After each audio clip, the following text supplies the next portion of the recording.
There was a quick little promo segment here. Tony Schiavone has FTR out in the ring to promote their match for Death Before Dishonor. 2 out of 3 falls against the Briscoes, who now have exclusive deals with Ring of Honor. So very interesting there to see if that actually affects the outcome of the match this coming Saturday. But nonetheless, you have Cash Wheeler out there. You have Dax Harwood, and Dax Harwood talks about his daughter who had heart problems, had a hole in her heart, fought her way through, the hole in her heart closed, and now she fights at 8 years old. And he says he's going to fight just like his 8-year-old daughter. So if she could fight for what she believes in, he could fight for what he believes in. And the crowd ate this all up. And FTR, honestly, maybe it's recency bias, but I can't find or think of a more over tag team in pro wrestling than FTR since Legion of Doom, the Road Warriors. More over? Not more over. Like, there's not a more over tag team today than FTR, and they haven't been, like, I don't know if there's a tag team that's been more over than FTR since the Road Warriors.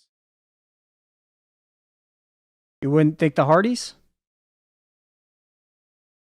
No, because like FTR right now, I feel like anytime their music hits, like the crowd explodes.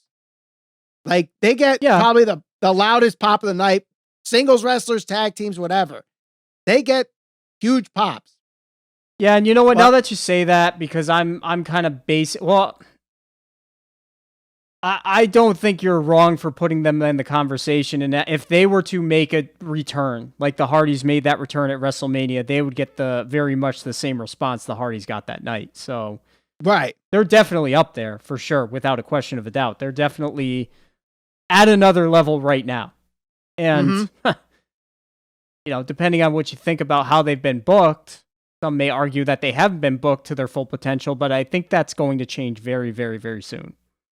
I think so, because now, people have caught on to the fact that they have been the number 1 ranked tag team for 16 consecutive weeks in AEW. That's 4 months. Where the hell is their AEW Tag Team Championship match? Hopefully around the corner. It's been 4 months since they started being the number 1 ranked team, have not been knocked down since, should not have been knocked down since.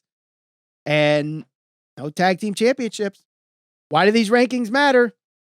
Why do they matter? They don't. Well, sorry, they don't. Here's what I'm going to say. Do you remember the show that I have been raving about for the past couple of weeks? I've been binge watching it from season 1 straight through season 4. That would be Stranger Things, I believe. Now, have you watched all of Stranger Things? I have.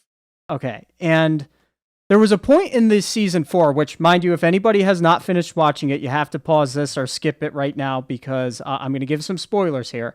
But there was a point in season 4 where I literally sat back and I said to myself, well, number 1, on the edge of my seat with suspense, number 1. Mm-hmm. Number 2, at this very moment, I said to myself, this is why a majority of wrestling sucks today, because this show is able to do something that wrestling is not able to do many times, because the story doesn't evoke emotion. The story doesn't draw emotion out of you. Now, how I'm going to tie this in is here. Do you remember the scene where Max was running from Vecna?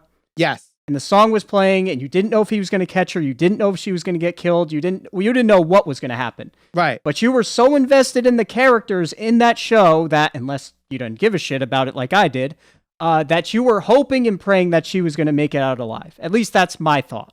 Mm-hmm. I hadn't had a show that made me feel so suspenseful in so long. How I'm tying it into FTR is this. What Dax Harwood did last night, that promo he cut about his daughter and how she was sick and how she had to fight, that wasn't just your run-of-the-mill, hey, we're the best tag team, we're the champions, look at our gold, we've gone everywhere, we've beat everybody. It gave you a fucking reason to care because it evoked emotion. That's why Cody was so good. That's why Cody's promos are so effective and all these other things. That's why CM Punk is so good at what he does. Because they give you a reason to care other than what's happening in the fucking ring. That promo last night moved you. It made you feel something. Like, it wasn't just, we're the best, watch the pay-per-view. We're going to have a match. It was like, my fucking life is on the line. My daughter's life was on the line. I'm going to fight for her. And that's what's missing in pro wrestling today. It's not just about the matches, and it's not just about 5-star ratings and all the other stupid bullshit that people tweet about. It's about actually caring about the story that's involved and getting you to the point of the match. And last night, honest to God, I was never even intending to buy that pay-per-view. After that promo, I probably will, because of that promo alone, because it made me care about that match so much more than, oh, well, let's just watch Wardlow and Orange Cassidy. Well, fuck that shit. I don't want to just see a match for the sake of, oh my God, Fyter Fest, let's put it on a poster. Throw the poster in the toilet. Where was Wardlow after his big win last week? Nowhere to be found. Where was your Orange Cassidy after his valiant match? Commentary was feet on the table getting made fun of by William Regal. Nonsense. Give me a story. Give me a reason to care, and I'll watch.